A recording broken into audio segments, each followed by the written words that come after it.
J'ai été champion de Guinée devant eux, devant leur club. Mais c'est un frère.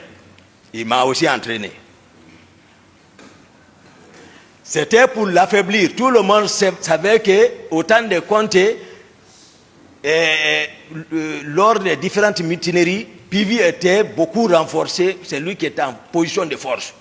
On s'est dit, il ne faut pas que nous, les cadres, on s'assoie et que l'autre décède. Le hasard conduit un analphabète. Voici comment on m'a convaincu. Donc, il fallait affaiblir Pivi. Il est ici, je le dis. Lorsqu'on s'est quitté, je suis rentré chez moi, j'ai informé ma mère pour bénéficier de sa bénédiction. Paix à son âme. 2 jours, Dadis m'a invité chez lui. Je suis parti en compagnie du jeune qu'on appelle Alpha Amadou Baldé, que vous parlez, le gendarme là. Il y a son nom, mais il est absent. On s'est rendu là-bas à 2. Ils l'ont dit, Toumba, il y avait beaucoup de militaires là-bas. Granco Pivi était encore ce jour là-bas. Ils ont dit à Dadis Toumba, venez. Il est sorti, il m'a rencontré, on a sympathie. Après, voilà, je suis rentré. Moi, c'est Dadis qui m'a habitué l'argent. Je ne connaissais pas l'argent. Moi, ce que je connais, c'est l'entraînement et les études. C'est tout. Le Coran, l'école, les entraînements. Donc, c'est comme ça, on a travaillé. Au bout de 3-4 mois, c'est pour cela que je vais nommer un ici, Marcel. Voilà, Marcel, on était ensemble. Depuis ce moment, il a joué un grand rôle, parce que moi, je ne maîtrisais pas le camp. C'est lui qui travaillait au camp Al-Faya, donc c'est lui qui devait créer les rapports de force.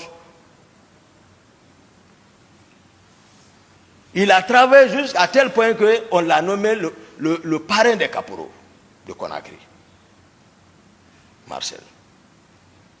Donc, au bout de quelques mois, Pivi n'avait personne derrière lui.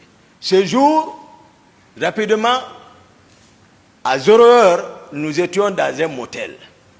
Moi, capitaine Dadis, d'abord, excusez-moi, pour renforcer notre rapport, capitaine Dadis a fait venir un grand féticheur. C'est un homme, je reconnais. Le nom est Foromo. Il l'a fait venir de la forêt. Pour qu'on vienne pacter.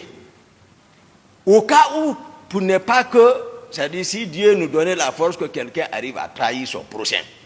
Foromo est venu. On est parti là. Moi, je ne suis pas animiste.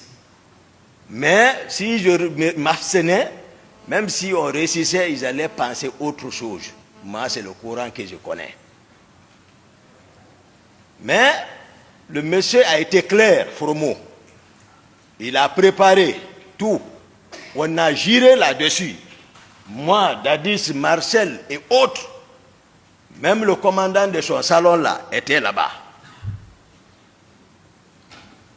On a giré et le monsieur a ajouté, je n'oublie pas, il ne faut pas qu'il oublie parce qu'à l'échelle humaine, c'est comme aujourd'hui on venait de le faire. Il a ajouté, celui qui trahit entre vous prendra une balle. Le monsieur a été clair. Il dit, c'est vous qui savez si vous allez manger. Le président a été le premier à manger. Il dit, Toumba, j'ai mangé. On a tous mangé. Il y a ce pacte entre nous. Après ces jours maintenant, nous étions dans un motel dont je faisais qu'à tout de suite à Kipé, à 0 heure.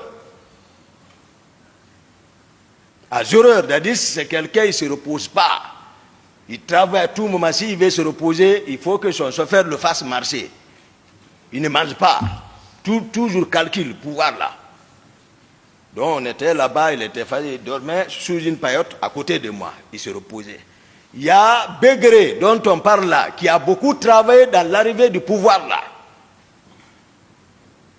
Bien qu'il n'a pas de niveau, mais c'est à cause de son effort, il a bénéficié. Vous allez connaître toutes les individualités dedans. Pour vous permettre d'apprécier vraiment, afin que le ministère public puisse savoir qui doit aller à la maison, qui doit rester. faut pas qu'on s'emporte tous comme ça là. Ce que tu n'as pas fait comme ça, parce que maintenant ils se rendent compte de la chose. Maintenant non, ça ne peut pas marcher. Begré est venu me souffler à l'oreille. Begré relevait du camp Kamaen à l'époque. Mais c'est lui qui mobilisait les hommes là-bas.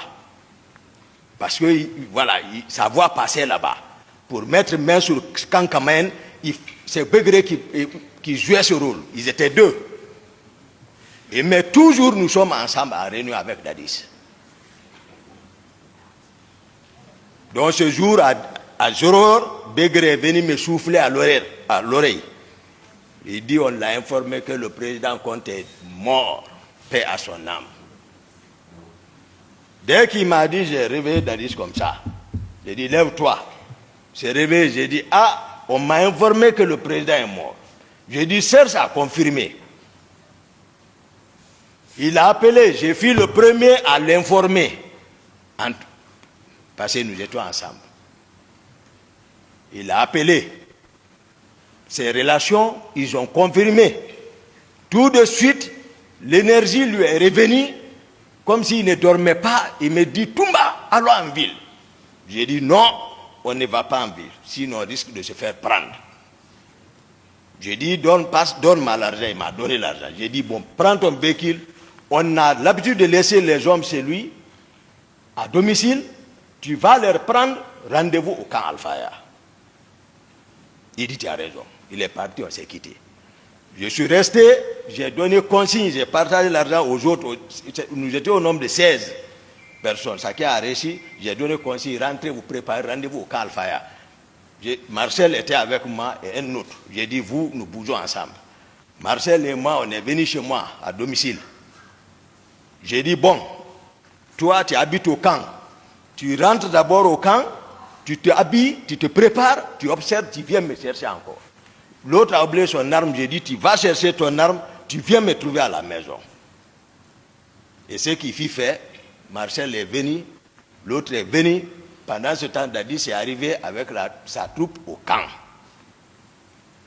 À ce niveau, je vais préciser. Le général Sekouba Konaté, tout le monde sait qu'il était le commandant du bataillon des troupes aéroportées, c'est-à-dire on appelle Bata. Il était très armé, très fort. Dans la capitale, il n'y avait pas un autre. Bien qu'étant d'accord avec Dadis, mais bien que Dadis soit, c'est-à-dire détaché comme service d'appui peut-être, ou autre chose, je peux appeler comme ça, mais il relevait toujours du commandement du général Sekouba Konaté. Bien que vers la fin du règne du fait général Conté, Dadis fut nommé par décret comme directeur général des hydrocarbures des forces armées guinéennes. Mais c'est un béret rouge. Donc, de facto, il relève du général Sekouba Konaté. Donc, c'est des rivaux. Et le général Konaté avait la force encore. Ces hommes aussi étaient pour lui, pour qu'il prenne le pouvoir. Donc, Dadis est arrivé au camp. Le général Konaté est basé là-bas. On m'appelait partout. Et moi aussi, je suis arrivé. Pendant ce temps, le général Toto a pris le camp. Il a pris le bataillon char, il a pris l'artillerie, il a pris le bataillon. Parce que le commandant de camp à l'époque était Fotedi. Il était avant le commandant de l'artillerie. Le commandant aussi adjoint du camp était le colonel David. Et il a pu avoir tout ça, il a pris le pouvoir. Je dis devant tous les officiers, tout le monde, vous allez voir d'où est parti, c'est-à-dire les griefs de certains contre Toumba. Toumba n'est pas aussi comme ça, Toumba est réfléchi. Quand je suis venu, ils étaient au bataillon, tous les officiers. Tous les officiers, ils étaient au bataillon dans la salle de réunion. Le pouvoir est pris par le général Toto. Le voici. Dadis est assis. Konaté est assis.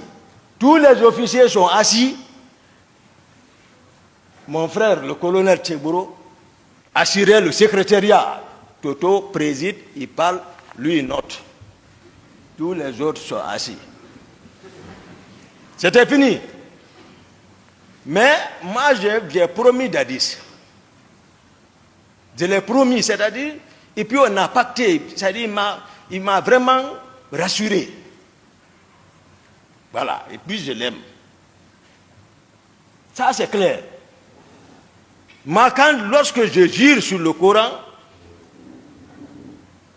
je ne reviendrai plus en arrière. Parce que Dieu dit, Ya ayyuhallazina amanu, lima taquluna ma la taf'aluna. Kabura magtan inna Allahi an taqulu ma la taf'aluna. Il dit, vous les croyants, ne dites pas ce que vous n'allez pas faire. Si vous le faites, il dit, c'est un grand péché. Ce n'est pas un petit péché, c'est un grand péché.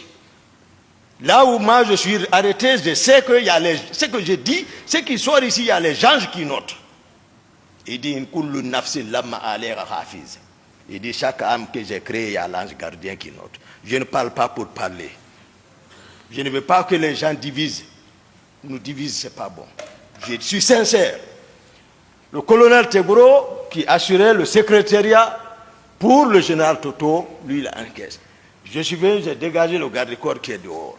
Et ils sont enfermés dedans. J'ai brisé la porte, je suis rentré. Il y a eu silence et le général Toto a balayé du revers de la main comme ça. Ils sont ici non qu'à être sincères. Ils auront confiance. Comme ça. Il dit, mais ça c'est de l'indiscipline. J'ai dit, quoi? Qui? J'ai dit, là où tu es arrêté, assis, tu ne bouges pas. Tu es arrêté.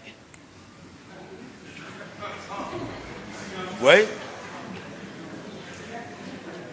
Aussi, si ce n'est pas vrai ce que je dis, il y avait un civil là-bas, un seul civil était là-bas, il s'appelle Demba Dafé. Il était je l'ai vu dans la mouvance RPG, il était député, un noir grand, il était là-bas. Assis dans la, j'ai dit de se lever, jeune homme, j'ai remis l'arme, j'ai dit flanque-toi. Il s'est assis. Je suis parti contre Tchegboro. J'ai ramassé les papiers en bas de lui, ce qu'il notait. Et tous ils ont fui. Ils ont laissé la salle. Mon patron, lui, c'est maintenant, il s'est approché. Voilà. Maintenant, quand je le quitte, les gens, les Bunduka, qui est préfet de Fra, ils viennent, ils prennent Dadis, ils vont le effrayer là-bas. Quand je viens, ils fuient. Jusqu'à, on a imposé là-bas, on est sorti là-bas. Déjà, ils sont faibles. Ils ont compris que c'est gâté. On s'est rendu d'abord à Bata maintenant. À Bata. À Bata, moi j'ai assuré la sécurité totale pour montrer que Dadis est présent. Au bataillon, même Grand Pivi n'était pas dedans là-bas. Pivi même, je le voyais, lui aussi cherchait pour que si on pouvait le supporter, si on ne s'entend pas là-bas, lui aussi prend. Ouais. Il était en bas.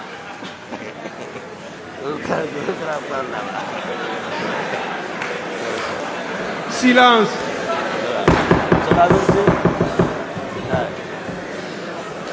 Continuez, s'il vous plaît. Merci, honorable.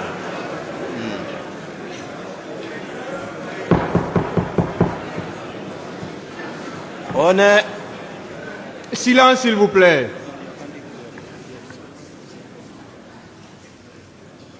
On est arrivé à Bata. Maintenant, quand Dadis s'assoit, moi je suis arrêté derrière. Je suis arrêté derrière comme ça. Maintenant, les Totos, ils n'ont pas obéi d'abord. Tchegboro, lui, vient, je ne sais pas par comment encore, je le vois passer pour venir parler dans l'oreille de Dadis. Là aussi, je le ramasse là-bas. Je le prends, je le fais passer devant. Je dis, depuis quand tu peux te comporter comme ça envers un président? Passe ici. Donc, Tchegboro ne me connaît pas. Donc, il y a ces griefs, voilà, il y a ça entre nous. Après, Granco est là. Parce qu'il fallait démembré totalement Toto pour montrer que Dadis est président.